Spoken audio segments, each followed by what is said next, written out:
വേണം സർ, വേണം, ഉണ്ടാക്കണം സർ. എന്നെ നിങ്ങളെ അറഞ്ചം പുറഞ്ഞ തല്ലിയ ഡ്രഗ് മാഫിയ തലവന്റെ പോലീസ് സങ്കേതം എവിടെയാന്നുള്ള വൈറ്റ് ലൈറ്റ് ഇൻഫർമേഷൻ എനിക്ക് കിട്ടിയിട്ടുണ്ട്. പറയൂ സർ, അവന്മാർ എവിടെയുള്ളത്? എവിടെയാ സാർ? ഇന്ന് അവന്മാര് അന്ത്യ. ഒരു മിനിറ്റ്. സത്യ,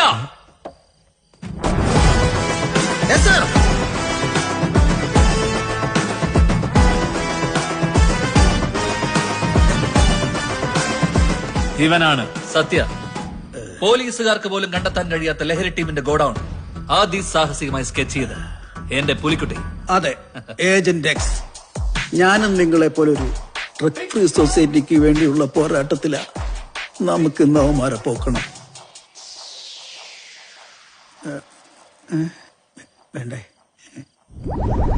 സിന്റപ്പ ക്യാൻസല്ലേ? എത്ര മണം? ഇതെന്തിനാടാ ചോറി കുടിച്ചിനാ?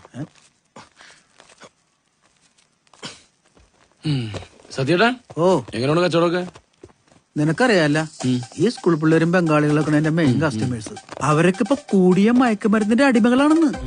ഇപ്പോഴത്തെ പിള്ളേർക്ക് ഈ ചുണ്ടിനടിയിലോക്കേണ്ട ആവശ്യമില്ല. അവരൊക്കെ ഇങ്ങനെ മൂക്കില് വലിച്ചേറ്റിട്ടല്ല ഓണാവണത്. ഞാനിവിടെ ലോൺ എടുത്ത് വാങ്ങിച്ച കിലോ കണക്കിന് കാൻസ്, കമ്പു, കാമ്പരൊക്കെ കെട്ടിക്കിടക്കണ ഇവിടെ. അതുകൊണ്ട് ഈ മയക്കുമരുന്ന് മാഫിയെ ഞാൻ പൊളിക്കും സിന്റപ്പ.